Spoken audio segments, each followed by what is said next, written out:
ये कहानी सिर्फ एक म्यूजिकल इंस्ट्रूमेंट की नहीं है, बल्कि एक ऐसी आवाज की है जिसने सदियों से हमारी रूह को छुआ है। ये उस साधारण से दिखने वाले बांस के टुकड़ा की कहानी है जो आगे चलकर भारत की आत्मा का संगीत बन गया। तो चलिए, आज बांसुरी की इसी कहानी में थोड़ा और गहराई से उतरते हैं।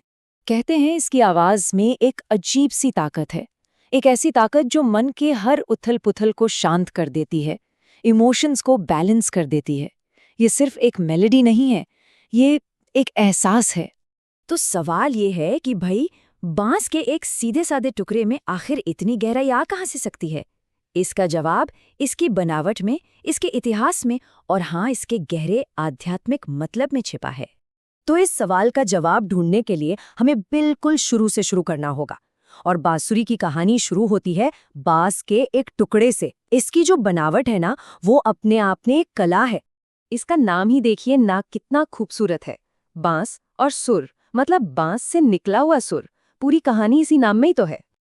अब भारत में देखें तो उत्तर और दक्षिण में इसके डिजाइन में छोटे छोटे लेकिन बहुत जरूरी फर्क हैं। उत्तर भारत की जो हिंदुस्तानी बांसुरी है, उसमें 6 से 7 छेद होते हैं, जिससे एक बहुत ही शांत मेडिटेटिव टोन निकलती है।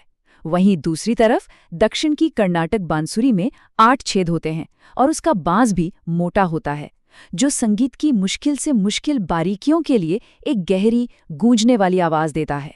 और हाँ, बांसुरी बनाना कोई मामूली काम नहीं है, ये एक साधना है। इसमें प्रकृति के साथ एक गहरी साझेदारी लगती है।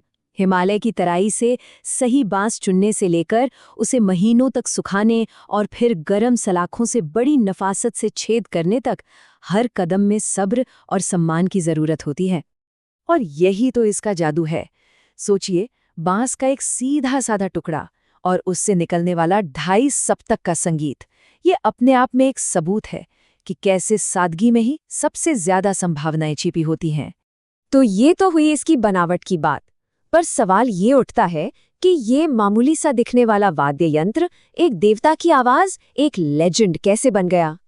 चलिए, अब इसके इतिहास और इसकी कहानियों की गहराइयों में उतरते हैं। देखिए, बांसुरी की जड़ें हजारों साल पुरानी है। इसका जिक्र हमारे पवित्र ग्रंथ ऋग्वेद में नाड़ी के नाम से मिलता है। फिर नाट्य शास्त्र जैसे ग्रंथों में इसकी अहमियत पर बात हुई। और ये सिर्फ भारत में ही नहीं रही, यहाँ से निकलकर मध्ययुगीन यूरोप तक पहुंची। वरा सोचिए, एक देवता जिसके हाथ में कोई हथियार नहीं है, बल्कि एक वाद्य यंत्र है जिससे वो प्रेम फैलाते हैं। कृष्ण की शक्ति डराने में नहीं, बल्कि खींचने में है, प्रेम और सुंदरता में है। और बांसुरी ठीक इसी चीज का प्रतीक है। ये वाद्य यंत्र एक अलग ही तरह की ताकत की बात करता है। वो ताकत जो हुक्म नहीं देती, बल्कि अपनी तरफ आकर्षित करती है। लेकिन इस दिव्य आवाज को फूंकता कौन है? इसे जिंदगी देने के लिए एक इंसान के गहरे समर्पण और साधना की जरूरत होती है। और अगर हम आज के दौर की बात करें तो पंडित हरिप्रसाद चौरसिया का नाम मानो बांसुरी का ही दूसरा नाम बन गया है। उनकी जिंदगी की कहानी इस सादे से इंस्ट्रूमेंट को साधने के लिए जरूरी जुनून और अनुशासन की एक जीती जागती मिसाल है।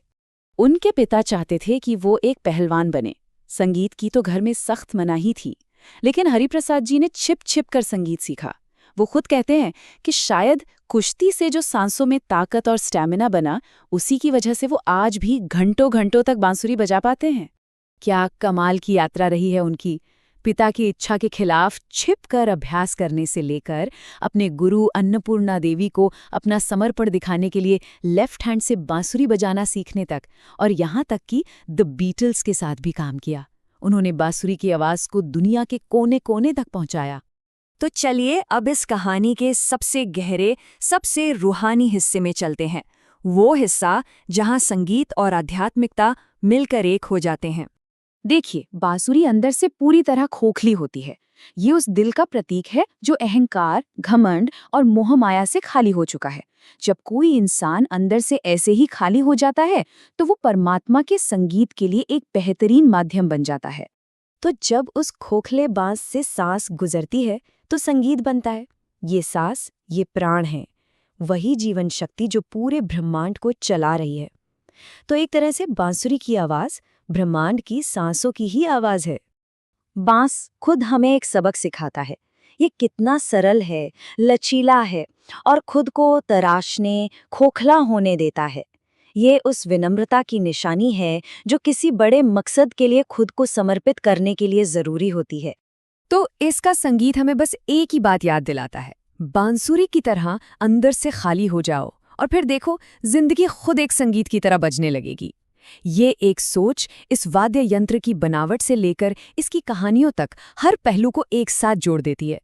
और आखिर में ये वाद्य यंत्र हमारे लिए एक सवाल छोड़ जाता है, एक सवाल जो ये हजारों सालों से पूछ रहा है कि उस दिव्य संगीत को सुनने के लिए क्या हमें पहले बांसुरी की तरह खाली होना पड़ेगा? और इसी सवाल के साथ ये हमें एक ऐसी धुन दे जाता है जो सिर्फ संगीत नहीं, एक गहरा ध्यान है,